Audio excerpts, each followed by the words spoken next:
I'll look back in 20 years and be like, yeah, the reason why we watching women's basketball is not just because of one person. It's because of me too. And I want y'all to realize that. Like, it's not just because of one person. A lot of us have done so much for this game. Report. She's the only player in the league that will say this shit. She's the only player in the league.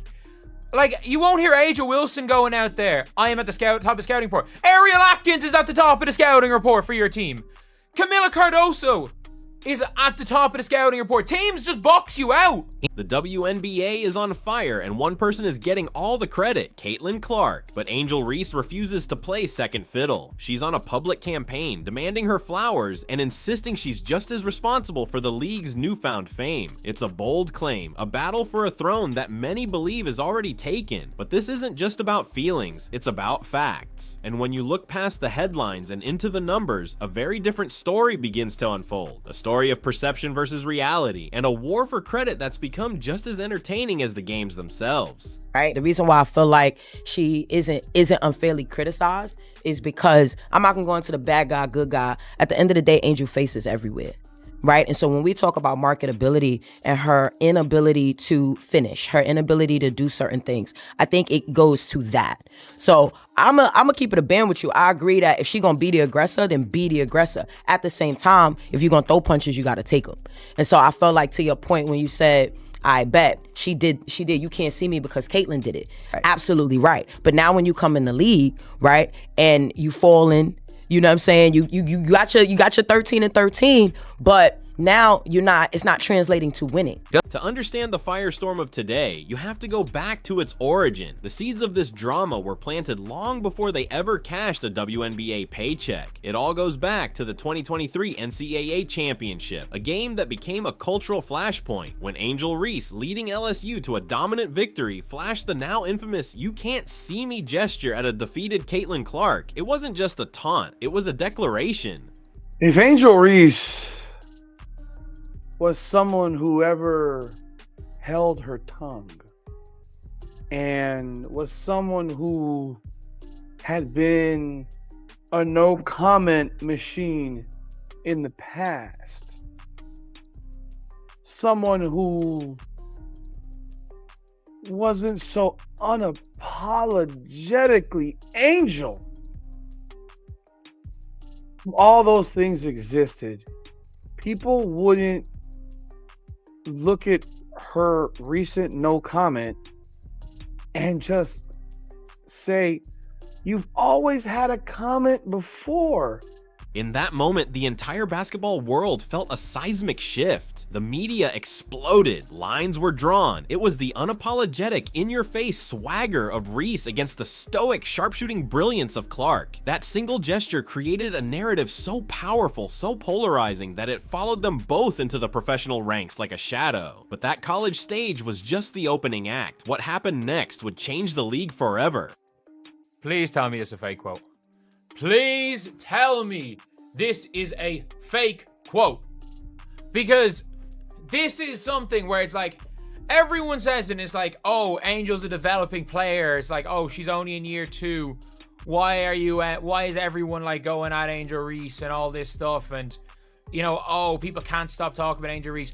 This better be a... From the moment Caitlin Clark was drafted first overall, the WNBA transformed. This wasn't just an uptick in interest, it was a full-blown phenomenon, an economic tidal wave that lifted the entire league. It was dubbed the Clark Effect, and it was very, very real. Arenas that once had rows of empty seats were suddenly selling out in minutes, with visiting teams moving their games to larger NBA venues just to accommodate the demand. TV ratings didn't just climb, they shattered all-time records. But I will say, Angel Reese, Ronnie and I have debated it on the program.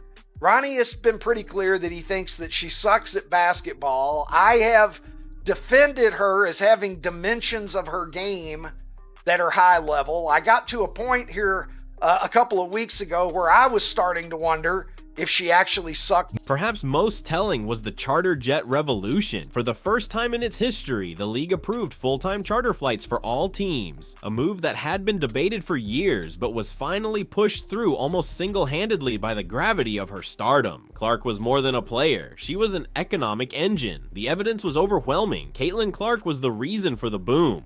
top of scouting reports after talking to some teams, even if it's not offensively, which I think that's what it is. You know, she is the best rebounder in the WNBA, so they're probably telling them like, hey, we have to figure out how to keep Angel Reese out of that paint when that ball is clanging off of that rim, okay? You know, the fact that Angel Reese finds Cardoso for the high-low post pass, I think that's one of the main things that the Chicago Sky like to get to if it's not the pick and roll. But Angel Reese heard that message, and she had one of her own. From her very first press conferences, she began a vocal, unwavering campaign to claim her piece of the credit. It's not just because of one person. She famously stated, "The reason why we're watching women's basketball is not just because of one person, it's because of me too." I want y'all to realize that. From her perspective, it made perfect sense. Completely criticize Angel Reese because Tyler Marsh condones this. Tyler Marsh reinforces this. Tyler Marsh is this point forward Angel Reese. This is Tyler Marsh's deal. This is Tyler Marsh's gig. In order to get Camila Cardoso the ball, he needed to fix some things up, switch some things around. And in this most recent preseason game, a game in which Angel Reese had 3 rebounds, I'll take that every day of the week. She was a national champion, a dominant force at LSU, and a player with a massive, loyal following. She brought her own undeniable brand of star power to the Chicago Sky. She refused to be a footnote in the Caitlin Clark story. Reese was determined to frame the narrative as a shared coronation, a two-queen system. But that's where the story she was telling began to diverge wildly from the story the numbers told. My gosh. Is this for real? Is this really for real? But I'm going to show you this video because if you haven't seen it yet, you're going to absolutely fall out of your chair laughing. I know what I'm going to call this. I'm going to call this the curse of Dave Portnoy. Barstool Sports El Presidente. He went on a rant about that Ryan Clark stuff, and he said all he had to say about Angel Reese and Ryan Clark and that whole mess. And I will say this, his rant cursed Angel Reese because she proceeded to have the absolute worst game of her life. When you peel back the layers of interviews, you find the hard, cold data of the scouting report. And here, the two players live in different worlds. Caitlin Clark entered the league and immediately began putting up historic offensive numbers. Her scouting report is a 5-alarm fire. Guard her from the moment she crosses half court, double team her, and pray she has an off night. Trying to stay consistent as possible. Obviously, I struggled in the first couple of games, and just staying poised, trusting my work.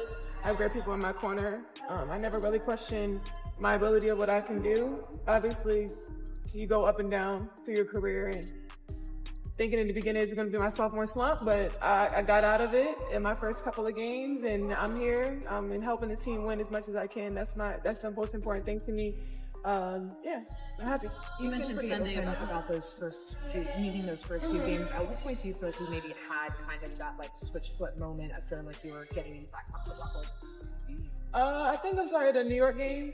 Angel Reese's scouting report is different. While she is, without a doubt, one of the most relentless rebounders in the league, her offensive game has been brutally inefficient. She has one of the worst field goal percentages inside of 5 feet for a starting forward, struggling to finish layups against professional level size. The contrast is stark. One player is a franchise-altering offensive weapon, the other is an elite specialist. This statistical gap makes her claim to equal billing feel less like a confident assertion and more like a carefully constructed illusion. Last year, you made a powerful statement saying the reason people are watching women's basketball is not just because of one player, but because of you too. A year later, do you feel like you're Next getting question. Yeah, we'll move on. Angel Reese is a very good player, but she's ugly to watch. Have you watched her play? She's a typical WNBA. She's great on the offensive glass rebounding, but watching her play, terrible layups. The reason people are captivated by Clark is the way she plays, like Steph Curry. And the thing that I don't like people making it race, I don't think it's in the league that's race, is jealousy that she's so popular. But there's lots of major white female WNBA megastars that nobody cared about. If the numbers weren't enough to secure the spotlight spotlight she felt she deserved, Angel Reese seemed determined to command it through other means. The rivalry turned physical. In a highly anticipated game, Reese delivered a flagrant foul, winding up and striking Clark in the head. It wasn't just a hard foul, it felt like a statement, a physical manifestation of the ongoing battle for dominance. This incident came after her teammate, Kennedy Carter, hip-checked Clark to the floor in a previous game, an aggressive act that Reese was seen celebrating from the bench. Team wasn't any good. Yeah, that's basically what she said, is that her team wasn't any good. And it's rather amusing to listen to, but you know, if I didn't play it for you, you wouldn't believe it. But yeah, this is Angel Reese again, running her mouth and saying some stuff that you probably shouldn't say about your own team, but that's what she does. She fully embraced the I'm the villain persona, feeding the narrative that she and others were giving Clark a welcome to the league treatment. It was as if Reese understood a simple truth. If you can't outshoot your rival, you can out-muscle them. If your stats don't make the headlines, a flagrant foul will. It's time to put the Caitlin Clark versus Angel Reese conversation behind us. Caitlin Clark is unanimously our Rookie of the Year, and eventually she'll be the best player in the WNBA. And Angel Reese? Well, she's in the WNBA. Angel Reese is shooting 43.8% from inside 5 feet this year on 274 attempts. Now, let's think about some things that are more likely to happen than Angel Reese making a shot from inside 5 feet. Shaquille O'Neal making a free throw. Diana Taurasi hitting a 3.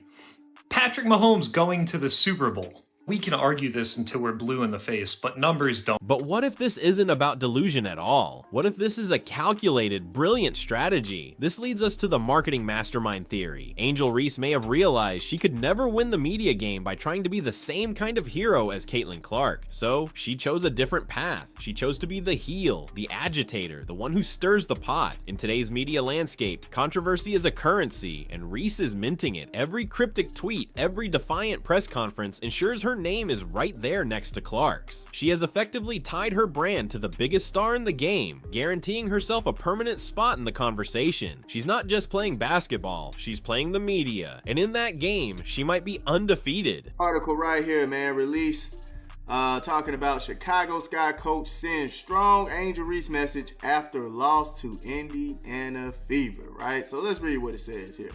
Chicago's loss to the Fever forced them to 2-5 on the season. They were finally gaining traction, winning back-to-back games against the Dallas Wings before they faced off against the Fever. After the loss to Indiana, Chicago Sky head coach Tyler Marsh responded to a question on Angel Reese's struggles, finishing the game against the Fever with 4 points, 12 rebounds, 2 assists.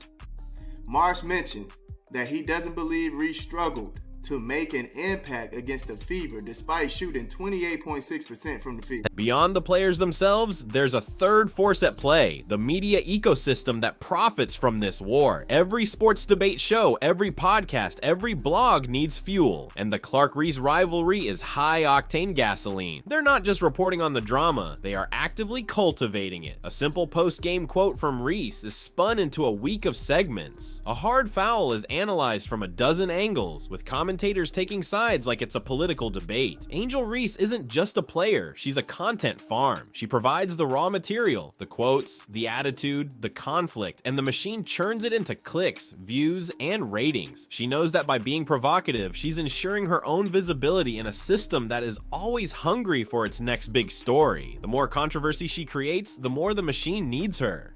Beneath the surface of stats and flagrant fouls lies a more complex and uncomfortable conversation. When Reese displays her brash confidence, she's often labeled as arrogant or classless. When she speaks out, she's running her mouth. It's a narrative that many believe is shaped by an unspoken bias. The confidence that is celebrated as Mamba mentality in some athletes is often interpreted very differently when it comes from an unapologetic black woman. Reese's supporters argue she's being held to a different standard, where her swagger is seen as as a threat rather than an asset. This adds a powerful polarizing layer to the entire dynamic. It's no longer just about who is the better player. It's about who gets to be confident, who gets to be loud, and whose version of success is deemed acceptable by the public. Ultimately, this may not be a race to the same finish line. Caitlin Clark and Angel Reese appear to be on two completely different quests for legacy. Clark's path is traditional, paved with the bricks of statistical greatness. She is chasing records, championships, and a place in the conversation for the greatest of all time. Her legacy will be written in the history books, measured in points, assists, and titles. Angel Reese, however, is building a different kind of empire. Her legacy may not be defined by a stat sheet, but by her cultural impact. She's positioning herself as a brand, a voice for the unapologetic, and a symbol of defiance against a system that she feels wants to silence her. While Clark is playing to be the best in the game, Reese is playing to change how the game is perceived. They share a court, but they are not playing the same game at all. So where does that leave us? With a story far more interesting than a simple rivalry.